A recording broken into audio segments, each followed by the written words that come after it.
Hujambo mtazamaji, karibu. Jina langu ni Sam Amani.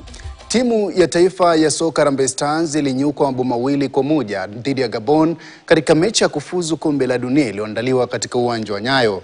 Mechi ya taifa ilishuhudia mashabiki wakimzomea Rais William Ruto, huku mbunge wa Mumias Mashariki Peter Salasya akishambuliwa na kutimuliwa katika uwanja huo na mashabiki. Davis Mberia na taarifa zaidi.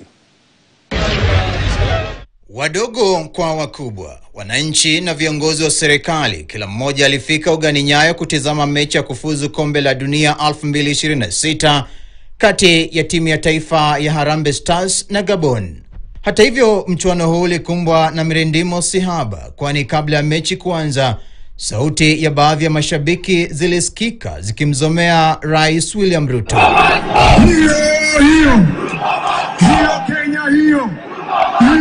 Mechi hii ambayo ni ya kwanza Kenya kwa mwenyeji tangu 2021 ilishuhudia baadhi ya mashabiki waliokuwa nje wakivunja mojawapo ya lango na kuingia ndani baada tu ya kuwazidi nguvu maafisa wa usalama.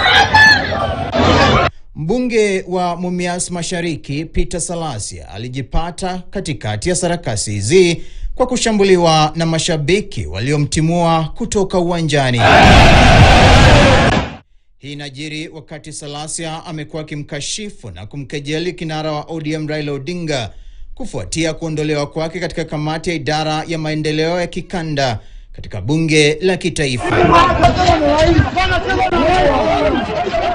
Kenya ilipoteza mabao 2-1 katika mchuano ambao Pierre-Emerick Aubameyang alifungia Gabon mabao 2, huku Michael Olunga akifungia Harambee Stars bao la kufutia machozi. Davis Mberia, runinga ya KTN. Na tukisonga mbele mtazamaji, ni kwamba Rais William Ruto amesisitiza